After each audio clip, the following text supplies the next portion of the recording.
Hello friends, ബാൻഷി സീരീസിന്റെ രണ്ടാമത്തെ സീസണിന്റെ രണ്ടാമത്തെ എപ്പിസോഡിലേക്ക് എല്ലാവർക്കും സ്വാഗതം. സീരീസിന്റെ ആദ്യ സീസൺ കണ്ടതിനു ശേഷം മാത്രം ഈ വീഡിയോ കാണാനായി ശ്രമിക്കുക. അപ്പോൾ നമുക്ക് നേരെ വീഡിയോയിലേക്ക് പോവാം. എപ്പിസോഡിന്റെ തുടക്കത്തിൽ പ്രോക്ടറെ കാണാനായി അയാളുടെ സ്ട്രിപ്പ് ക്ലബിലേക്ക് ചെന്നിരിക്കുന്ന നായകന്റെ സീനിയറിനെ ആണ് കാണിക്കുന്നത്.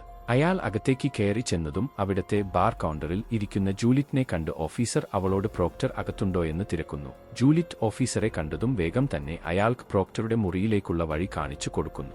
ഓഫീസർ മുറിയിലേക്ക് കയറി ചെന്നതും പ്രോക്ടർ മറ്റൊരു വ്യക്തിയുമായി സംസാരിച്ചിരിക്കുന്നത് കണ്ടതും അയാൾ പ്രോക്ടറുടെ ഈ മീറ്റിംഗ് കഴിഞ്ഞിട്ട് വരാം എന്ന് പറഞ്ഞുകൊണ്ട് പുറത്തേക്കിറങ്ങാൻ നോക്കുന്നു. എന്നാൽ പ്രോക്ടർ ഈ മീറ്റിംഗ് എല്ലാം കഴിഞ്ഞുവെന്ന് പറഞ്ഞോട് ഓഫീസറെ ആ വ്യക്തിയുടെ തൊട്ടപ്പുറത്ത് കൊണ്ടുപോയി ഇരുത്തുന്നു. ഓഫീസർ പ്രോക്ടറോട് അവർക്ക് കാട്ടിൽ നിന്നും കിട്ടിയ ബോഡികളിൽ രണ്ടുപേർ പ്രോക്ടർക്ക് വേണ്ടിയാണ് ജോലി ചെയ്തിരുന്നതെന്നും അതുകൊണ്ട് അവരെ എന്നാണ് അവസാനമായി ജോലിയിൽ കണ്ടതെന്ന് പ്രോക്ടറുടെ അടുത്ത് തിരക്കുന്നു. എന്നാൽ പ്രോക്ടർ കുറച്ചുനേരം ചിന്തിച്ച ശേഷം നായകൻ ചാർജ് എടുക്കുന്ന ആഴ്ചയാണ് താൻ അവസാനമായി അവരെ കണ്ടതെന്ന് ഓഫീസറിനോട് പറയുന്നു. ഇത് കേട്ടതും ഓഫീസർക്ക് നായകനും ആ ഡെഡ് ബോഡികളും തമ്മിൽ എന്തോ ബന്ധമുണ്ട് എന്ന രീതിയിൽ സംശയമെല്ലാം വരുന്നു.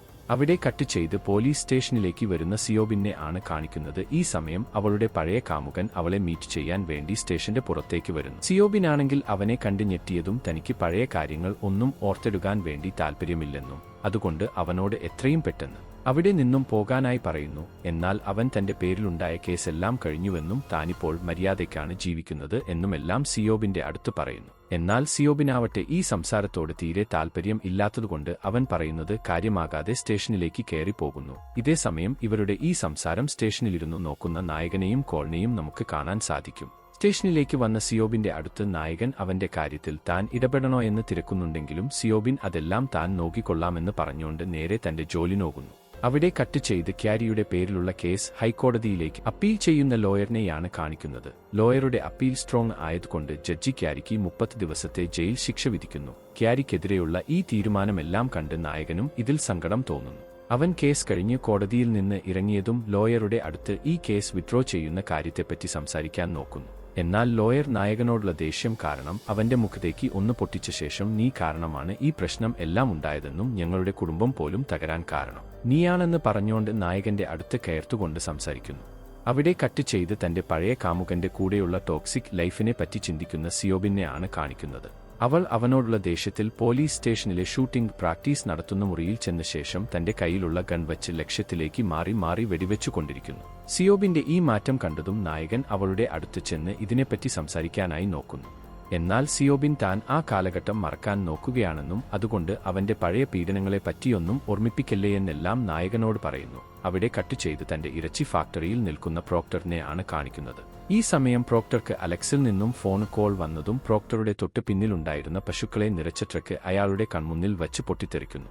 പൊട്ടിത്തെറിയുടെ ശബ്ദം കേട്ടതും അലക്സ് ഫോണിലൂടെ ഇനി ഒരിക്കലും തന്റെ കച്ചവടത്തിൽ തലയിടാൻ വരാൻ പാടില്ല എന്ന് പറഞ്ഞുകൊണ്ട് ഒരു വാണിംഗും കൊടുക്കുന്നു. അവിടെ കട്ട് ചെയ്ത് രാത്രിയിൽ നായകനെ കാണാൻ ബേറ്റ്സിന്റെ ഗോഡൌണിലേക്ക് പോകുന്ന റെബേക്കയെയാണ് കാണിക്കുന്നത്.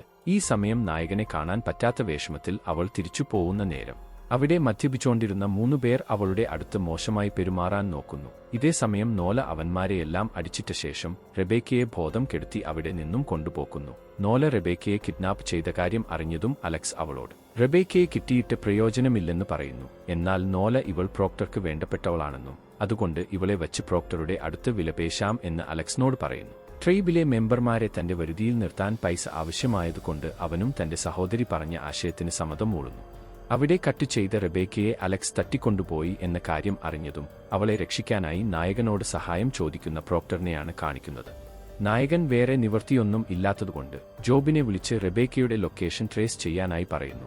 അവൾ ലോങ് ഷാഡോ കാസിനോയുടെ അകത്തുണ്ടെന്ന് മനസ്സിലായതും നായകൻ മറ്റു ഓഫീസർമാരെ ഒന്നും കൂട്ടാതെ ബ്ലൂടൂത്ത് വഴിയുള്ള ജോബിന്റെ ഇൻസ്ട്രക്ഷൻസ് പ്രകാരം ആ കാസിനോയിൽ റെബേക്ക ഇരിക്കുന്ന മുറി തപ്പിക്കൊണ്ടു പോകുന്നു. ഇതേ സമയം റെബേക്കയാണെങ്കിൽ അലക്സിനെ ഭീഷണിപ്പെടുത്താൻ നോക്കിയതും അവർക്കിടയിൽ ഒരു അടിയെല്ലാം നടക്കുന്നു. നായകൻ കാസിനോയിലെ ജോലിക്കാരെയെല്ലാം അടിച്ചിട്ട് ഒരുവിധം റെബേക്കയെ പൂട്ടിവെച്ച് മുറിയിലേക്കെത്തുന്നു. എന്നാൽ നായകൻ ഒട്ടും തന്നെ പ്രതീക്ഷിക്കാതെ നോല അവൻ നേരെ ഗൺ പോയിന്റ് ചെയ്യുന്നത് കണ്ടതും ലൂകാസിൻ ഇവൾ അലക്സിന്റെ സഹോദരിയാണെന്ന് മനസ്സിലാവുന്നു.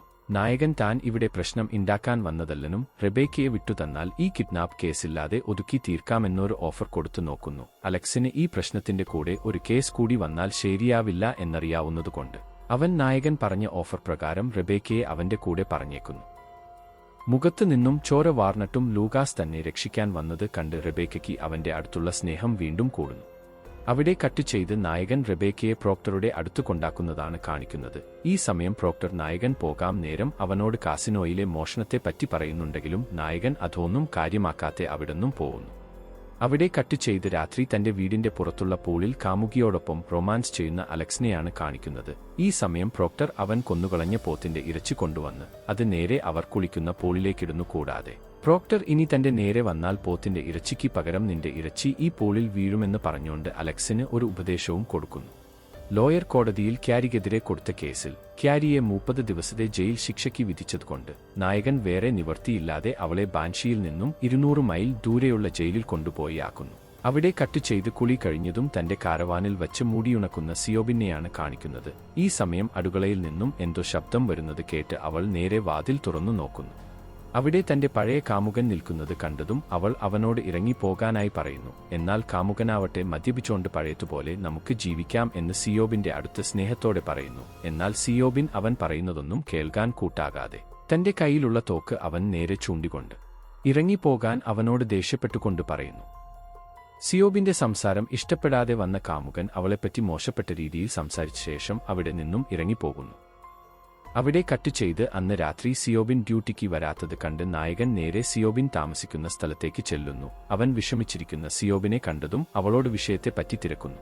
അവൾ തന്റെ പഴയ കാമുകനുമായുള്ള വാക്തർക്കത്തിൽ അവന്റെ സംസാരം തന്നെ വല്ലാതെ അലട്ടി എന്നും കൂടാതെ അവൻ തന്നോട് ചെയ്ത ക്രൂരതക്കൊന്നും തനിക്ക് തിരിച്ചൊന്നും ചെയ്യാൻ പറ്റില്ലെന്നു കൂടി പറയുന്നു. സിയോബിന്റെ വിഷം എല്ലാം കേട്ട ശേഷം നായകൻ അവളോട് നിന്റെ ദേഷ്യം അവനെ തല്ലി തീർക്കാൻ പറഞ്ഞുകൊണ്ട് അവളെ നേരെ അവളുടെ കാമുകൻ താമസിക്കുന്ന ലോഡ്ജിൽ കൊണ്ടുപോയി ആകുന്നു.